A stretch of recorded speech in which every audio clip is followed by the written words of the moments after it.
Hello everyone, स्वागत छ तपाईँहरूलाई नेपाल अनलाइन स्कुलमा। हामी हाम्रो यो आइडी बेस्ड लर्निङ प्लेटफर्ममा पढ्दैछौँ र यो पढ्ने क्रममा चाहिँ हामी ग्रेड 8को कम्पलसरी म्याथमेटिक्स भन्ने सब्जेक्ट पढिरहेको छौँ। र कम्पलसरी म्याथमेटिक्समा चाहिँ मैले तपाईँहरूलाई रेसियो एन्ड प्रोपोर्सन भन्ने च्याप्टर पढाइरहेको छु। रेसियो एन्ड प्रोपोर्सनमा चाहिँ हामीले रेसियोवाला टपिक पढ्दैछौँ है। र त्यसमा चाहिँ हामीले अहिले एक्सर्साइज गर्दैछौँ। र मैले योभन्दा अगाडि चाहिँ यो एक्सर्साइजको पनि यो क्वेसन नम्बर 8सम्म पुऱ्याएको थिएँ भने अब हामी बाँकी रहेको क्वेसनहरू सल्भ गर्छौँ है त। ल सुरु गरौँ है।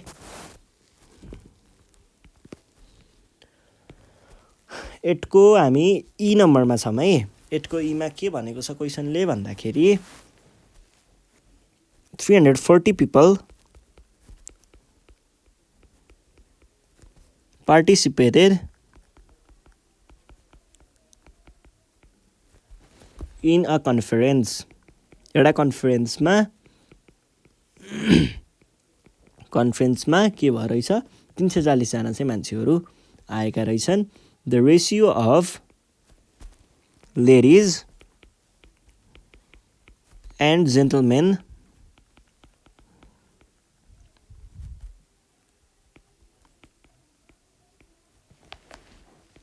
is 3:2.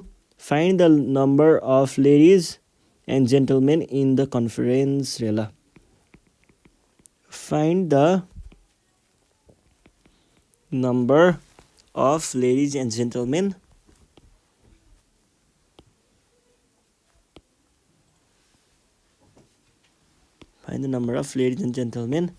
in the room.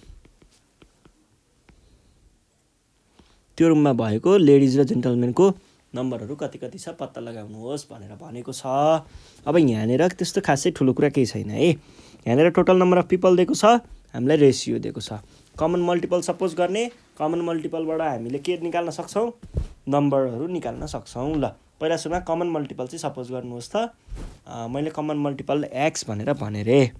Late x be the common multiple.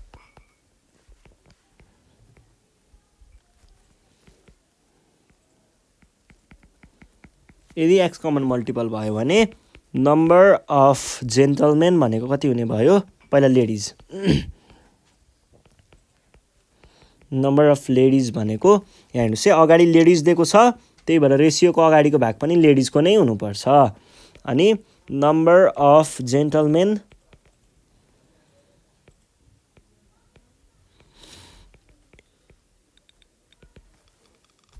Gentlemen पछाडि दिएको छ, त्यही भएर रेसियोको पछाडिको भाग चाहिँ जेन्टलमेनको हुन्छ। यो भनेको के भयो त, नम्बर अफ लेडिज र नम्बर अफ लेडिज दिएको छ, नम्बर अफ जेन्टलमेन पनि हामीले निकाल्यौँ 3 र यो भयो कमन मल्टिपल। अब हामी के गर्छौँ, हामीलाई थाहा भएको कुरा युज गर्छौँ। We know total people in conference भनेको कति भनेको छ क्वेसनले 340। अनि टोटल पिपल इन कन्फरेन्स भनेको total number of ladies plus total number of gents हो भने पछाडि के भयो त, यो भनेको 3x + 2x भयो। ल 3x + 2x = 340 और 5x = 340 और x = यो 5 तल डिभाइड भयो भने 340/5। यो भनेको के भयो त, 340 / 5 भनेको कति हो, 68। भनेपछि x को भ्यालु रहेछ 68, कमन मल्टिपल 68 रहेछ है। Therefore number of ladies = 3x। 3x भनेको 3 × 68, यो भनेको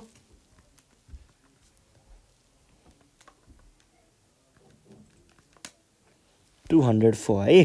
204 रहेछ, यो भयो लेडिजको नम्बर। अनि जेन्ट्सको कति छ, 2x। नम्बर अफ जेन्टलमेन भनेको कति भयो, 2x। 2x भनेको 2 × 68, यो भनेको आयो 136। ल यो नै हाम्रो एन्सर भयो है। कुराहरू बुझ्नु भयो नि है दुइटै। ल अब हामी सल्भ गरौँ नेक्स्ट क्वेसन। नेक्स्ट क्वेसनले के भनिरहेको छ त भन्दाखेरि ABC invested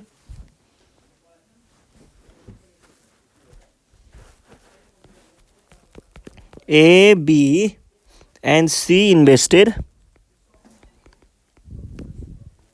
a sum of rupees 1,80,000 on a business, एउटा बिजनेसमा इन्भेस्ट गरेको रहेछ। यो कन्सेप्टहरू चाहिँ यदि तपाईँहरू पछि म्यानेजमेन्ट फ्याकल्टीमा जाने हो भने ग्रेड 12मा बिजनेस म्याथमेटिक्समा यस्तै खालको क्वेसनहरू, एउटा पार्टनरसिप भन्ने पुरै च्याप्टरै हुन्छ, रेसियो प्रपोर्सन भन्ने एउटा ठुलो पोर्सन नै हुन्छ है त्यसमा पढ्नुपर्ने, त्यसमा एकदम काम लाग्छ। त्यही भएर यो कुराहरू चाहिँ अलिकति ख्याल गरेर पढ्नु पर्यो है। ल, business in the ratio of 2:3:4 find the sum of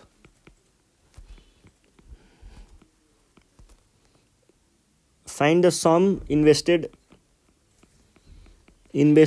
by each of them तिनीहरू दुईजनाले कति पैसा चाहिँ हालेको थिए त भनेर पत्ता लगाउनुहोस् भनेर भन्दैछ है। उनीहरूले 1,80,000 चाहिँ इन्भेस्ट गरेको टोटलमा है। अनि 1,80,000मा चाहिँ उनीहरूले रेसियोमा राखेको रहेछन् के। रेसियो कति दिएको छ 2:3:4 भनेको टोटलमा 2 भाग चाहिँ उनीहरू, एउटा एले हाल्यो, 3 भाग चाहिँ बीले हाल्यो र बाँकी रहेको भाग चाहिँ सीले हाल्यो है। यो भन्दैछ। अब यसलाई हामीले के गर्नुपर्छ, सुरुमा चाहिँ कमन मल्टिपल सपोज गर्ने। कमन मल्टिपल सपोज गरे पछाडि त्यहाँबाट हामीले टोटलसँग जस इक्वेसन क्रिएट गऱ्यौँ भने एक्सको भ्यालु आउँछ। एक्सको भ्यालु भनेको त्यही कमन मल्टिपलको भ्यालु त्यो आउँछ, अनि त्यसलाई मल्टिप्लाई गरेर ठ्याक्कै एन्सर आउँछ है। ल हेर्नुहोस् त के हुन्छ। यो भनेको मैले के भने, let x be the common multiple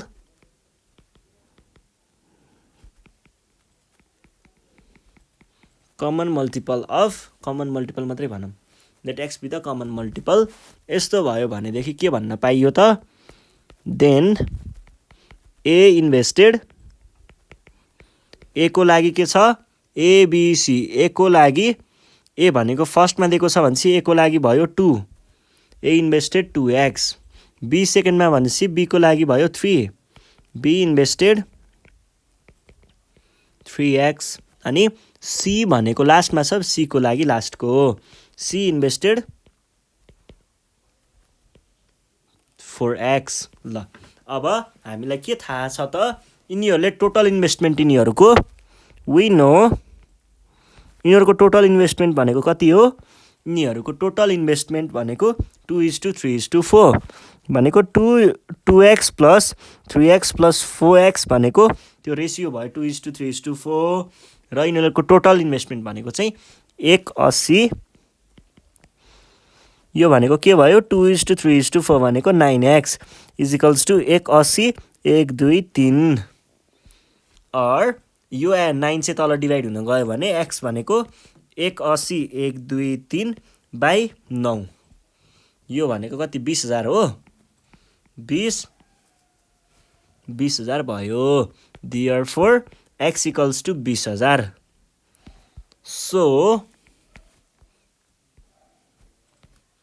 so के भन्न पाइयो त,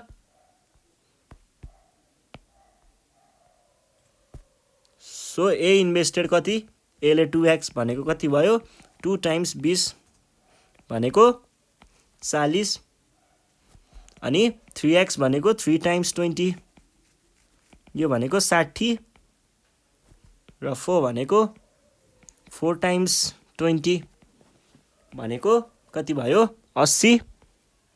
सल्भ। यसरी क्वेसनलाई सल्भ गर्ने। ल अर्को क्वेसन छ यहाँनिर। अर्को क्वेसन चाहिँ के छ भन्दाखेरि जी नम्बर भनेर भनेको छ क्वेसनले चाहिँ। जी नम्बरमा चाहिँ four businessman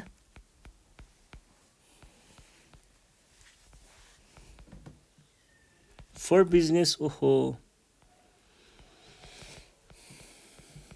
businessmen invested a sum of rupees 250 1 2 3 in the ratio of 3:5:7 7:10 to start new business. अब के भन्दैछ find the sum invested by each of them. Find the sum invested by each of them. तिनीहरू हरेकले कति कति चाहिँ invest गरेको थिए भन्नुहोस् भन्छ। र अर्को के भनेको छ at the end of the year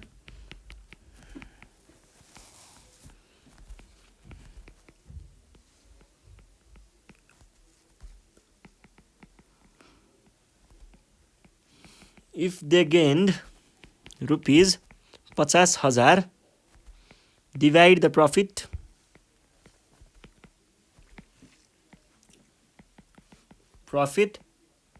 among them in the ratio of their shares. ल पहिला सुरुमा फर्स्टको कुरा गरौँ। फर्स्टमा के भन्दैछ भन्दाखेरि चारजना बिजनेसम्यानहरूले चाहिँ के गरेको रहेछन् सर्टेन अमाउन्ट इन्भेस्ट गरेको रहेछन् आफूले, जसमा चाहिँ उनीहरूले टोटल कलेक्सन कति भएको रहेछ, टोटल कलेक्सन चाहिँ उनीहरूको 2,50,000 भएको रहेछ। अनि 2,50,000मा चाहिँ उनीहरूले अब एबिसिडी नै भन्छु म एकछिनमा 3:5:7:10 भनेर भनेको रहेछ। यति रेसियोमा चाहिँ उनीहरूले एउटा बिजनेस खोलेको रहेछ भने अब के पत्ता लगाउनु पर्यो, हरेकजनाले कति कति इन्भेस्ट गरेको थियो पत्ता लगाउनुहोस् भनेको छ एउटा कुरा। र अर्को कुरा, यदि उनीहरूलाई वर्षको लास्टमा 50,000 फाइदा आएको थियो भने कोले कति कति चाहिँ पाउने भयो उनीहरूको सेयरको आधारमा, उनीहरूले हालेको पैसाको आधारमा, पर्सेन्टेजको आधारमा भन्ने कुरा गरेको छ। यसको लागि हामीले के गर्नु पर्यो, पहिला सुरुमा let A, B, C and D be the 4 businessman. यो भन्ने है बिजनेसम्यान है, चारजना बिजनेसम्यानहरू एबिसिडी हुन् भनेर सपोज गरेको। त्यस पछाडि यसको common multiple and x be the common multiple for ratio, multiple for ratio. Then एले कति इन्भेस्ट गरेको भयो, कमन रेसियो पनि दिदिम यहाँ 3:5।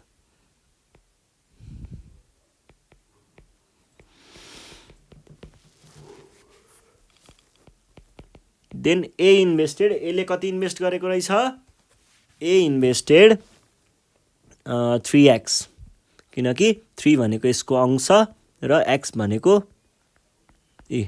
भनेको यो। Be invested 5x, C invested 7x अनि डी इन्भेस्टेड 10x। ल यो भइसके पछाडि के गर्ने, हामीलाई थाहा भएको कुरा के छ, वी नो तिनीहरूको टोटल इन्भेस्टमेन्ट भनेको कति छ,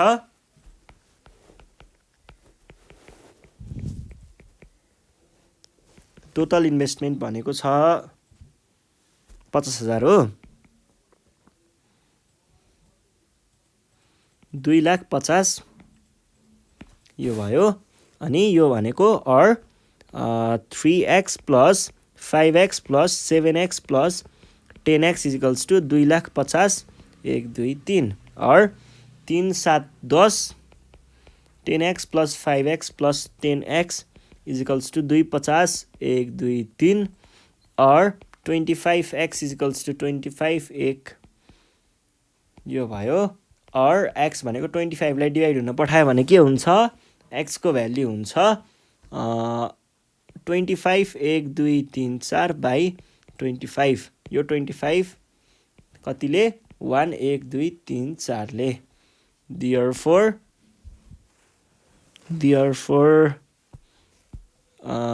अब हामीले के भन्न सक्छौँ, a को भ्यालु निस्कालिसके पछाडि त हामीले मजाले भन्न पाउने भयौँ। a को भ्यालु त आइसक्यो नि त, a होइन x को भ्यालु है। x को भ्यालु आएको हुनाले a ले कति इन्भेस्ट गरेको हुने भयो, 3 इन्टु x भनेको 10,000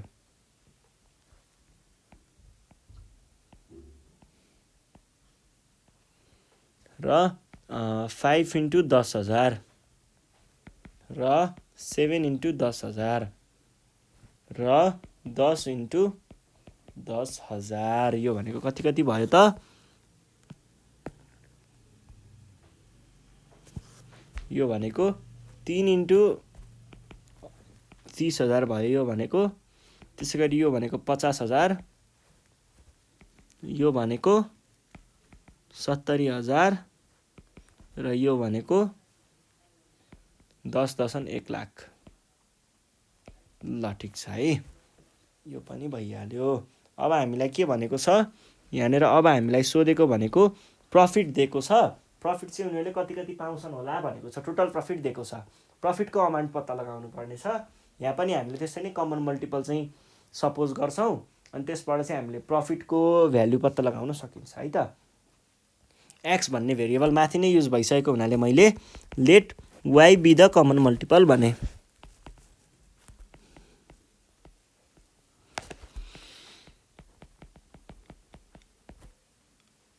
यदि y कमन मल्टिपल भयो भने then a received profit of, उसको अंश कति थियो, 3 थियो, 3y। अनि b रिसिभ्ड, b ले प्रफिट कति पायो, प्रफिट अफ उसको अंश कति थियो, 5y। अनि यसरी नै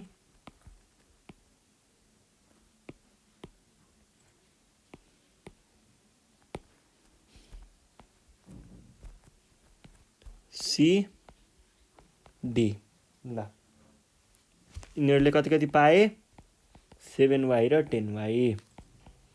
यो भयो है। यो भइसके पछाडि हामीले के गर्ने भयो, total profit equals to total gained भनेको कति छ, क्वेसनले भनेअनुसार 50,000। अनि यतापट्टि हाम्रो क्वान्टिटी के छ, 3y plus 5y plus 7y plus 10y भनेको 50, 1 2 3 और यो भनेको 25y इज इक्वल्स टु 50, 1 2 3।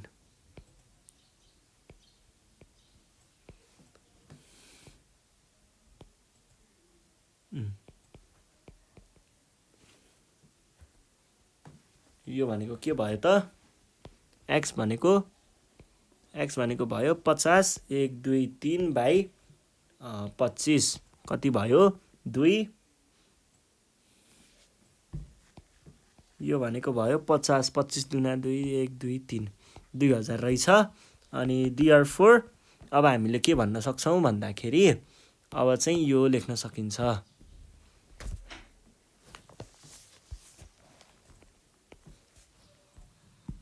यो भनेको के भयो, 3x भनेको x को भ्यालु कति आहा, x को भ्यालु 2000। यो भनेको कति हो,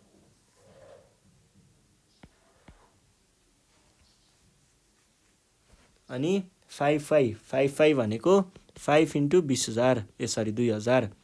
यो भनेको 10, 1 2 3 अनि इन्टु 20, यो भनेको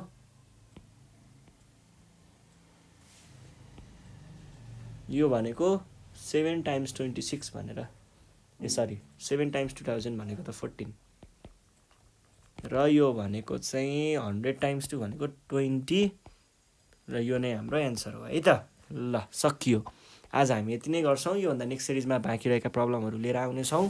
त्यतिखेरसम्मको लागि नेपाल अनलाइन स्कुल बिदा माग्न चाहन्छ। तपाईँहरू घरमा बसेर पढ्दै गर्नु पर्यो, केही प्रब्लम भयो हामीलाई भन्न सक्नुहुन्छ 98 495 95 895 मा, अथवा हाम्रो डिस्प्लेमा पनि देख्न सक्नुहुन्छ नम्बर है। ल यति भन्दै बिदा माग्छु। साथीहरूलाई भिडियो सेयर गर्दै गर्नु होला र सब्सक्राइब गर्न नबिर्सिनु होला है त। धन्यवाद।